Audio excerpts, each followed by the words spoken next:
Bismillahirrahmanirrahim. Assalamu alaikum, 8th class. How are you?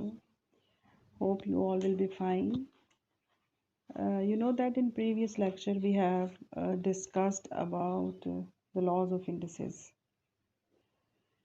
In last lecture, I told you that how we simplify the given expressions. इसके लिए मैंने आपको points लिखवाए थे कि सबसे पहले जो भी नंबर्स दिए हुए होंगे आपने उनको फैक्टराइज करना है. Then write its exponential form भी मैंने आपको एक्सप्लेन की थी कि वो कैसे लिखते हैं पावर की फॉर्म में.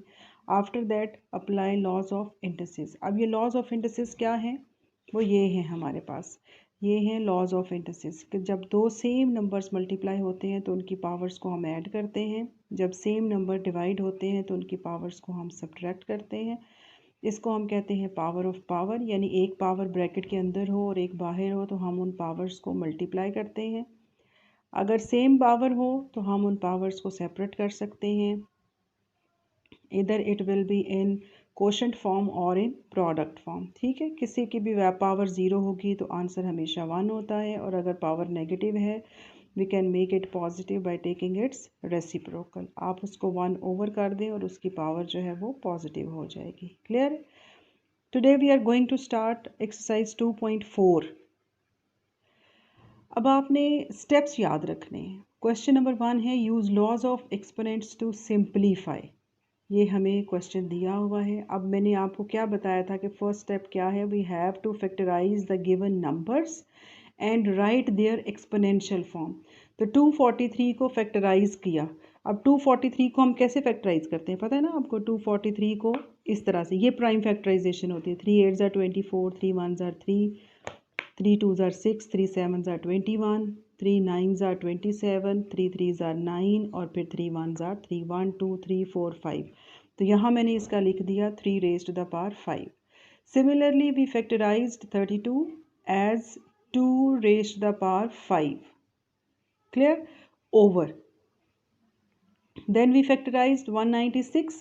Factorization of 96 will be 2 square multiplied by 7 square. देखिए मैंने सिर्फ अभी इसमें क्या किया है, फैक्टराइज करके उनको एक्सपोनेंशियल फॉर्म में लिखा है.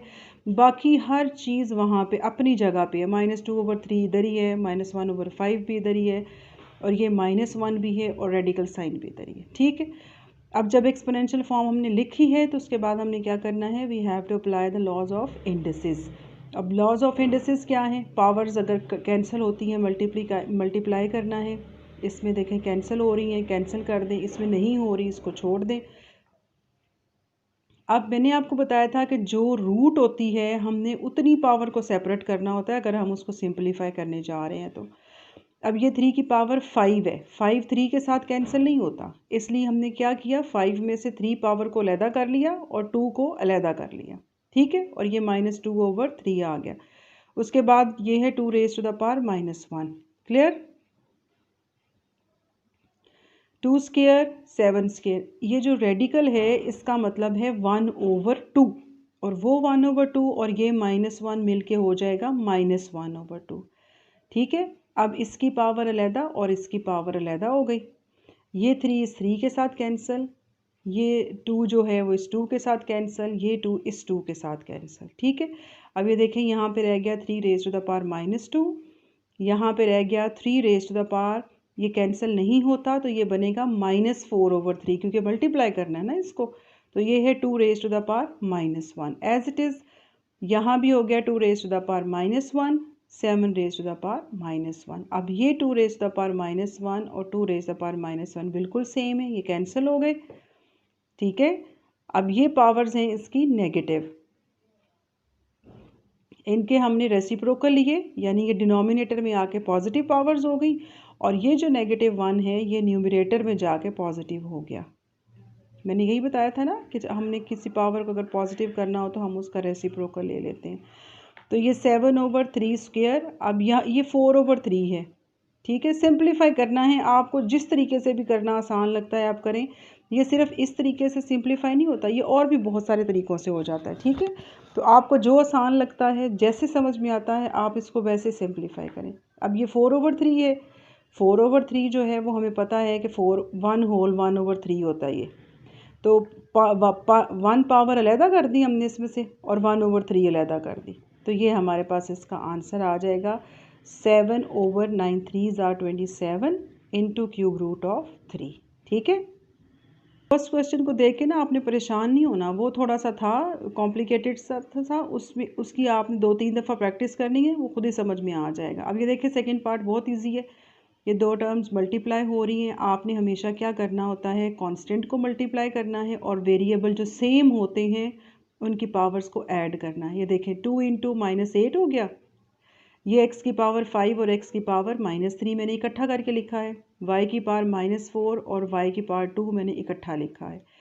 अब ये 2 8 are 16, माइनस की वजह से -16 x रेज, ये दोनों मल्टीप्लाई हो रहे हैं, तो फर्स्ट लॉ ऑफ इंडिसेस में जब सेम नंबर मल्टीप्लाई होते हैं तो उनकी पावर्स को हम ऐड करते हैं। तो 5 + -3 -4 + 2 y की पावर में, और ये आ गया -16x² y raise to the power -2।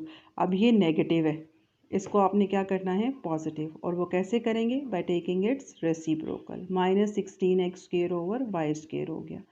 ठीक है, now this is the third part, बहुत आसान है, होल पावर दी हुई है तो आप पहले पावर के अंदर इनको सिंप्लीफाई कर लें, हमेशा ब्रैकेट को ही पहले सॉल्व करते हैं ना, तो आपने भी इसको ऐसे ही करना है। ठीक है, तो x raise to the power -2 और ये 4 डिवीजन हो रही है ना, तो डिवीजन में पावर्स क्या होती हैं माइनस, तो ये 4 भी ऊपर जाके क्या हो जाएगा minus, x raise to the power -2 -4, y raise to the power -1 minus into -3 और ये -4 -0। ठीक है, x raise to the power -6 y raise to the power -1 और माइनस माइनस प्लस हो गया, -4 whole raise to the power -3, फिर ये x raise to the power -6 y² z -4। ठीक है, अब आपने पावर ऑफ पावर मल्टीप्लाई करना, यानी रूल अप्लाई करना है लॉज ऑफ इंडिसेस का, तो हर पावर इस -3 के साथ मल्टीप्लाई होगी, -6 इंटू -3 2 इंटू -3। ठीक है, और फिर z raise to the power -4 into -3, powers को मल्टीप्लाई कर दिया, x raise to the power 18 y raise to the power -6 and z raise to the power 12। ठीक है, और ये क्योंकि ये नेगेटिव था इसलिए इसको पॉजिटिव बना दिया हमने रेसिप्रोकल लेके। ठीक है, ये तीनों पार्ट्स आज आपने बहुत अच्छी तरह से रिवाइज करने हैं। इंशाल्लाह मैं आपको ऐसा करूँगी कि 2-3 लेक्चर दे, मतलब 2 से ज़्यादा लेक्चर दे दूँगी इस वीक में, ताकि आपको थोड़ा थोड़ा करके सारे क्वेश्चन की अच्छी तरह से समझ आ जाए और मैं एक्सप्लेन कर सकूँ। ठीक है, तो ये तीनों पार्ट्स आपने बहुत अच्छी तरह से प्रैक्टिस करने हैं। ओके, गुड लक एंड अल्लाह हाफिज़।